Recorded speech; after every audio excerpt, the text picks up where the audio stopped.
Sebenarnya yang dikatakan Habib, ya, dikatakan kan itu hanya di Indonesia sebenarnya yang betul-betul dikultuskan secara luar biasa. Saya terus terang begini, saya ngaji kitab Irsyadul Ibad Zainuddin Al-Malibari itu kepada seorang Habib. Beliau ini, guru saya ini, secara akhlak bagus, secara keilmuan luar biasa, maka saya betul-betul hormat. Bukan karena Habibnya, tapi karena keilmuan dan akhlaknya. Beliau betul-betul ahli ibadah. Tapi dalam konteks ketika kita hubungkan antara moral dan pengakuan keturunan ini, ya saya sering ngomong di beberapa channel, ya, di beberapa YouTube dan bahkan di banyak kesempatan. Meskipun ngaku Habib, kalau bajingan tampar aja saya bilang. Jadi memang kalau kita berbicara tentang kedatangan orang-orang dari Timur Tengah, terutama dari Yaman, ini kan sebenarnya memang kita harus berbicara tentang operasi-operasi yang dilakukan oleh negara-negara kolonial yang menjajah. Nah, kalau kita berbicara tentang operasi-operasi pemecah belahan awal di Indonesia ini, kita tidak bisa berbicara tentang Snuk Hurgronya. Kita harus bicara soal Snuk Hurgronya. Kalau kita mau berbicara tentang Snuk Hurgronya, kita berbicara tentang seorang orientalis Yahudi dari Budapest, dari Hongaria, namanya Ignaz Goldziher. Nama aslinya sebenarnya Yitzhak Yehuda, nama aslinya. Rujukan-rujukan buku dari Snuk Hurgronya ini banyak dipengaruhi oleh pemikiran dari Ignaz Goldziher ini, karena dia orientalis, salah seorang peneliti yang datang ke Mesir dan nyamar menjadi orang Islam, yang akhirnya dia tujuannya hanya ingin mencari kelemahan Islam ketika itu, dan dikerahkan juga oleh negara-negara kolonial. Kesimpulan besarnya adalah bahwa Islam ini sebenarnya lebih doktrinal terhadap pemikiran-pemikiran ortodoks. Saya urutin dulu dari awal.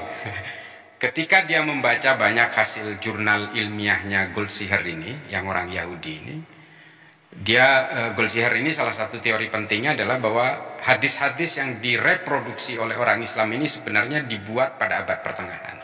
Ini bukan otentik dari Nabi Muhammad. Itu pemikirannya Goldziher. Sehingga kemudian merangsang Snuk Hurgronya untuk melakukan penelitian, terutama ke Mekah. Nah, di Mekah ini Snuk Hurgronya tinggal di Jeddah, di salah satu maktab yang isinya ini orang-orang Aceh, jamaah haji dari Aceh. Nah, di situ ada salah satu temannya Snuk Hurgronya ini, namanya Raden Abu Bakar Jayadiningrat.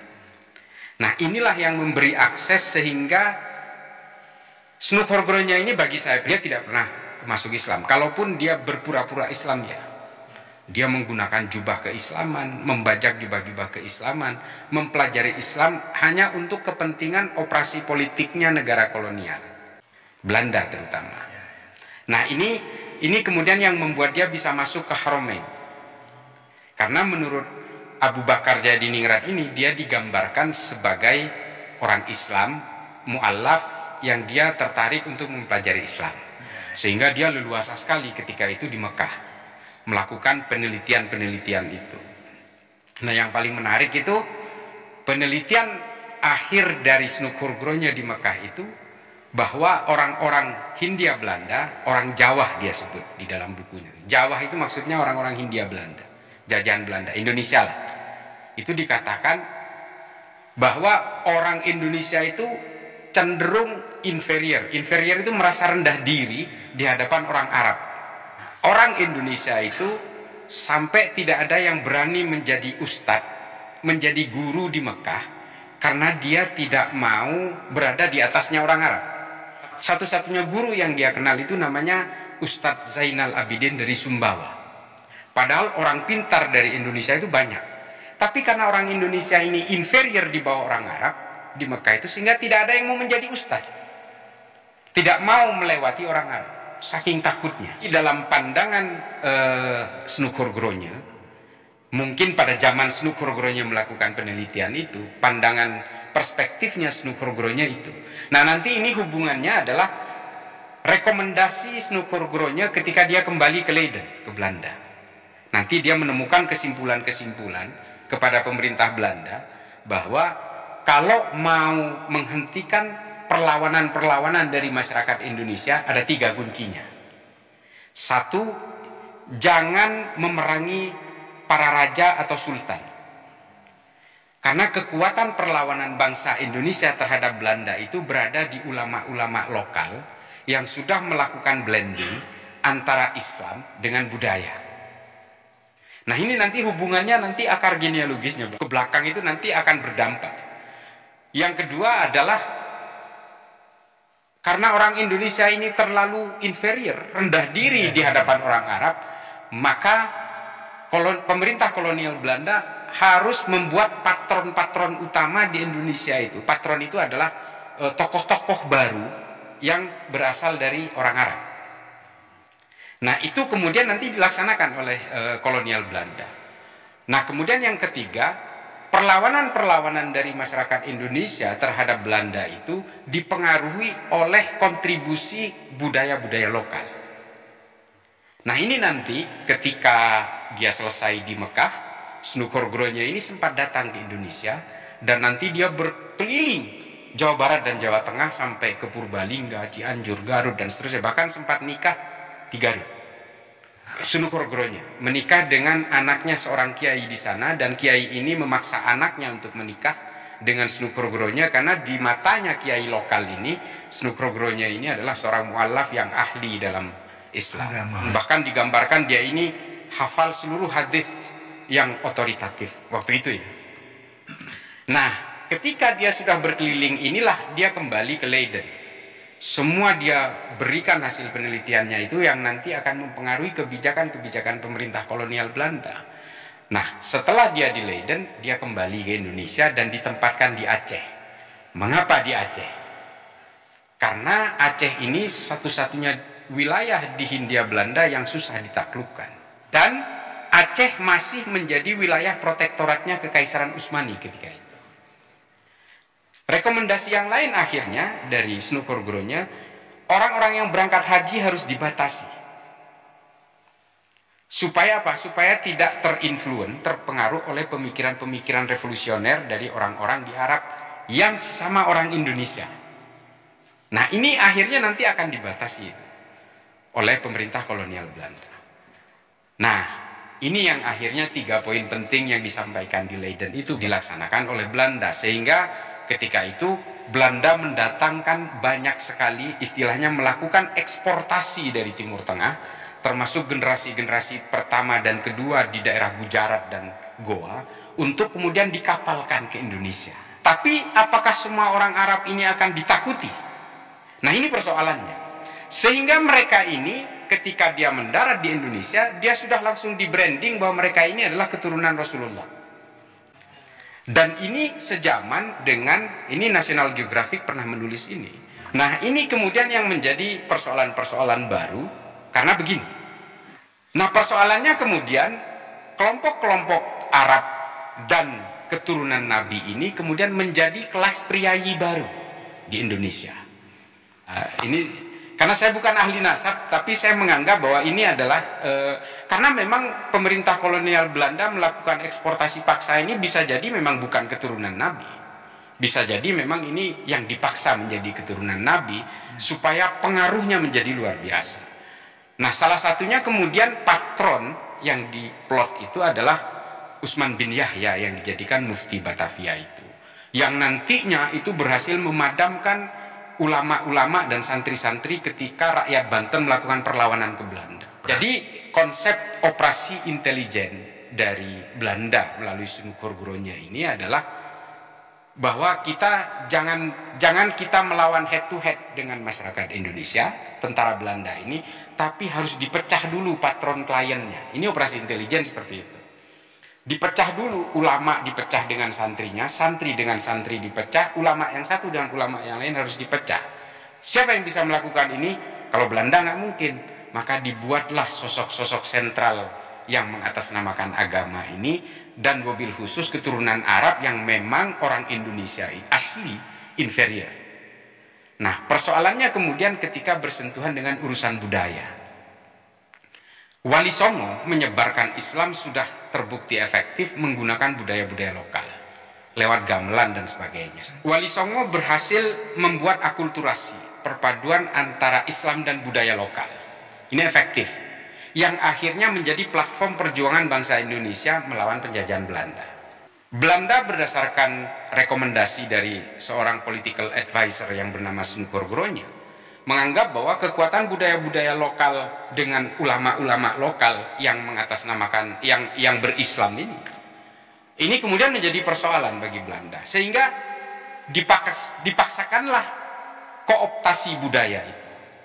Nah, ini munculnya budaya-budaya Arab di tengah masyarakat pedalaman Islam ketika itu, menggeser gamelan dan seterusnya dan seterusnya. Bahkan kalau saya sendiri, pengalaman saya sendiri di Madura, itu ada nama kesenian budaya lokal itu namanya sandur. Sejak kecil saya sudah tertanam di sini bahwa sandur ini maksiat. Tapi kalau rebana enggak, kurang lebih gitulah.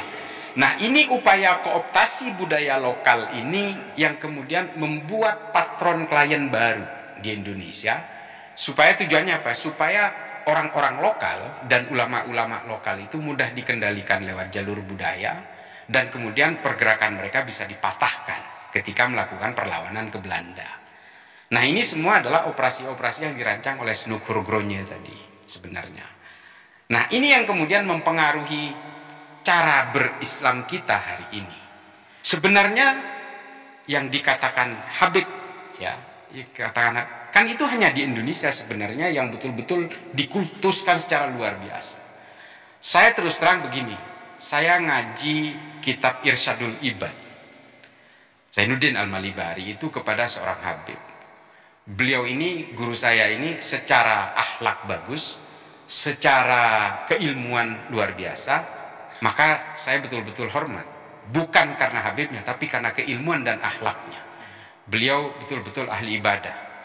Tapi dalam konteks ketika kita hubungkan antara moral dan pengakuan keturunan ini, ya saya sering ngomong di beberapa channel, ya, di beberapa YouTube dan bahkan di banyak kesempatan. Meskipun ngaku Habib, kalau bajingan tampar aja saya bilang. Karena saya selalu mengatakan begini, Rasulullah mewariskan moral kepada kita. Kalau Rasulullah itu betul-betul ingin mewariskan keturunannya, sampai beliau wafat pun seharusnya menunjuk Sayyidina Ali sebagai penggantinya. Tidak. Sayyidina Ali jelas-jelas sepupu dan menantunya. Pintar pula babul ilmu.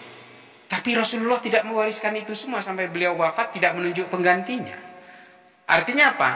Rasulullah ingin betul-betul mewariskan akhlak yang baik kepada umatnya. Bukan soal keturunan, bukan soal genetik, ini persoalan moral saja. Ini kalau saya pribadi menganggap gitu. Kalau bicara soal nasab, ya terus terang mungkin banyak yang mumpuni, ada ahli filolog, ada filolog, ada belakangan Gus Imad juga menyuarakan itu. Saya ya berterima kasih banyak dengan pengetahuan-pengetahuan seperti itu. Tapi kalau mau berbicara tentang bagaimana masa kecil saya yang betul-betul terjajah, seolah-olah seorang Habib itu adalah masterpiece yang tidak mungkin salah, seolah-olah ini maksum, saya menganggap bahwa sejak dulu saya tertipu rupanya. Karena setelah dewasa saya ditipu berkali-kali oleh orang yang mengaku Habib. Soal cincin lah, soal sarung lah, saya sering ditipu masalahnya. Dan berbekal takdim itulah kemudian saya rela ditipu berkali-kali. Moral, akhlak bagi saya itu menjadi patokan bagaimana saya menyikapi respek terhadap orang.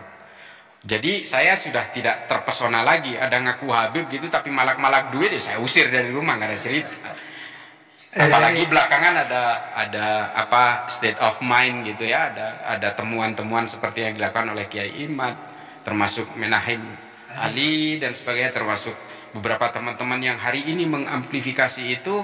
Ya oke, ini sebagai spektrum baru dalam cara saya berpikir bahwa bagi saya ini semua manusia apapun keturunannya menurut saya dilahirkan dengan harga diri yang sama.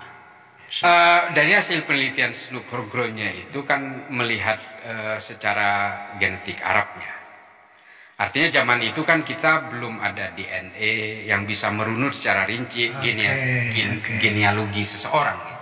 Tapi yang jelas originnya kan dari Timur Tengah. Dan inferior itu memang ditujukan kepada origin Arab.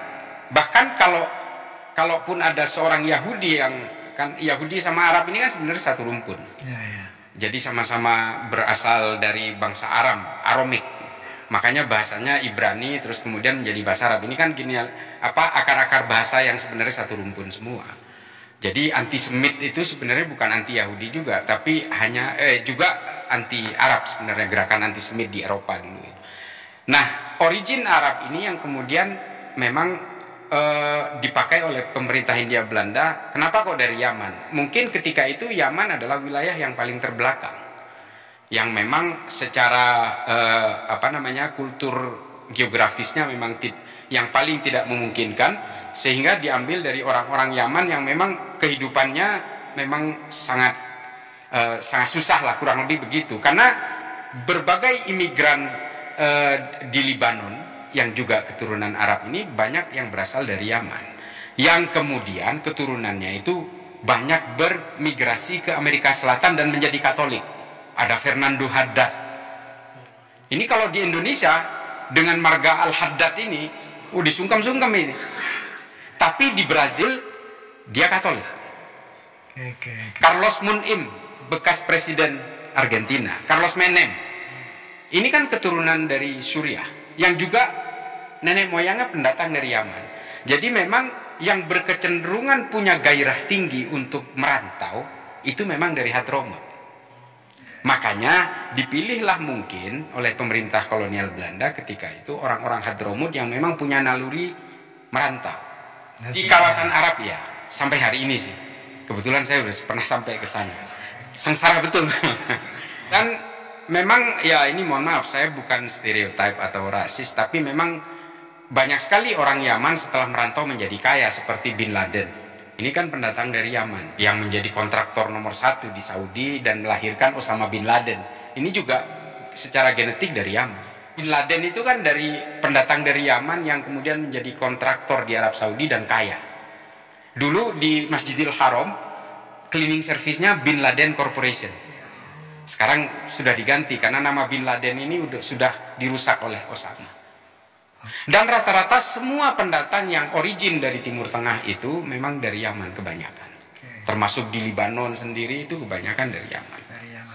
Bahwa kelompok-kelompok ulama dan beberapa santri yang melakukan perlawanan kepada pemerintahan Belanda ini dianggap ingin kembali kepada kekuasaan Kekaisaran Utsmani.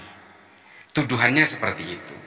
Dan mereka membuat framing bahwa kelompok-kelompok perlawanan terhadap Belanda ini adalah orang-orang yang fundamentalis dan ortodoks. Nah, fatwa itu kemudian keluar setelah framing dari Belanda itu muncul juga. Bahwa ini fatwa haram karena pemerintahan yang sah. Persoalannya, kalau buat saya salah satu penggemar dari seorang ahli sejarah dan sosiolog dan ahli ekonomi Islam, namanya Ibnu Khaldun. Makanya saya sering membahas soal fatwa ini. Fatwa yang dari Utsman bin Yahya dulu ketika ingin mematahkan perlawanan dari ulama-ulama lokal dan juga para santri ketika itu. Kalau kata Ibnu Khaldun, pemerintahan yang tidak boleh dilawan itu apabila pemerintahan itu sudah disepakati secara bersama-sama.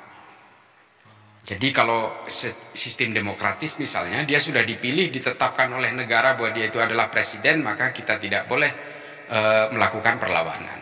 Maka yang melawan akan menjadi bugot. Tapi kalau Belanda kan tidak disepakati oleh masyarakat Indonesia secara umum. Nah, makanya fatwa ini menjadi cacat. Menurut saya kalau dilihat dari kacamata hari ini. Tapi ya inilah teknik Belanda, strategi Belanda untuk mematahkan perlawanan itu dengan menggunakan agama.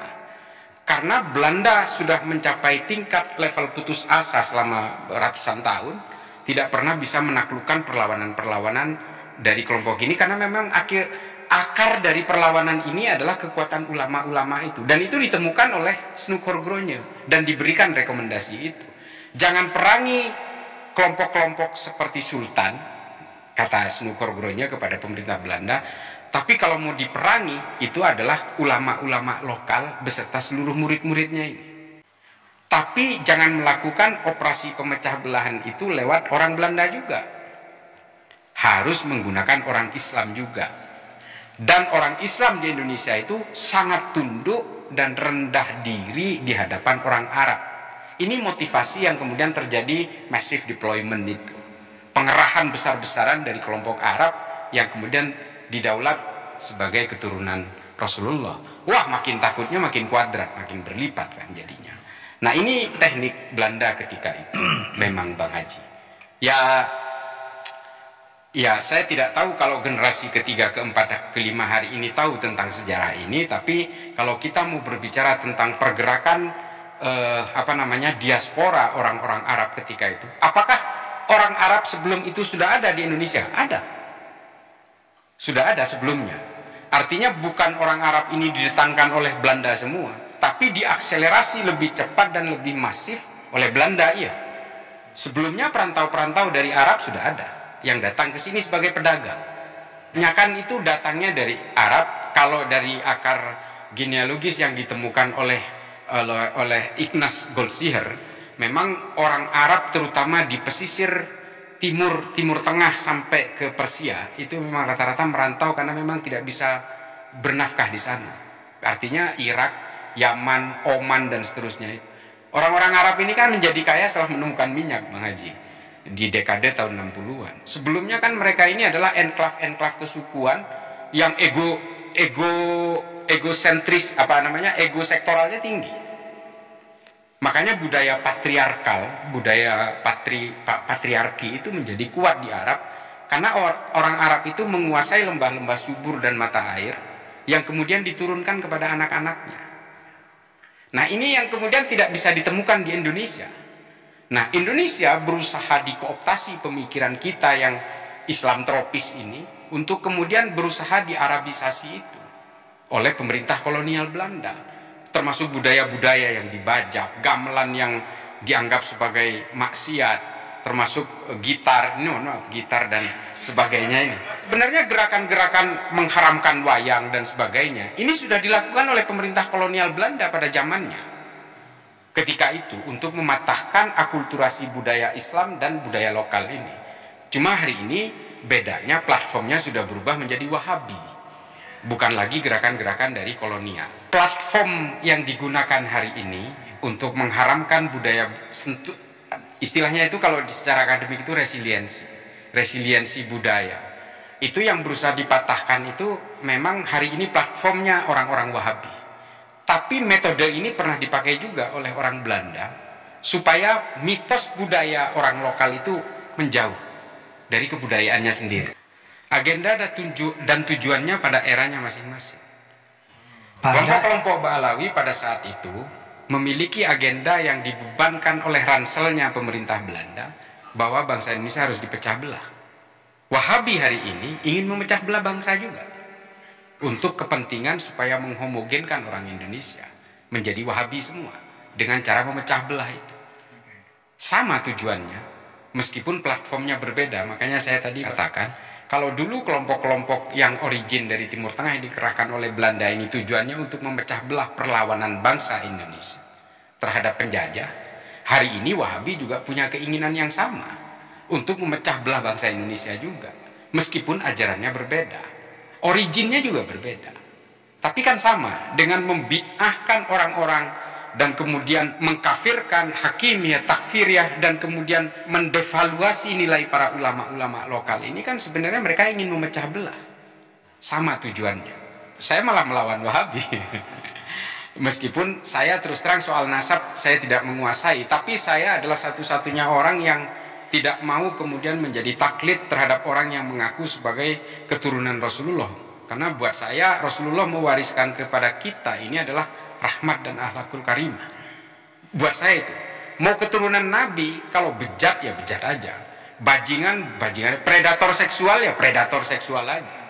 Buat saya keturunan itu tidak menjadi penting ketika akhlak itu menjadi cacat dan cedera. Artinya ini mohon maaf, makanya saya itu kadang-kadang, tapi guru ngaji saya, irsyadul ibad saya seorang Habib Ali Al-Kaf Condet. Terus saya sering juga membaca buku-bukunya Habib Ali Al-Jufri dari Tarim, Al-Insaniyah Qabla Tadhayyun, Al-Iman. Itu adalah kitab-kitab yang sering saya baca.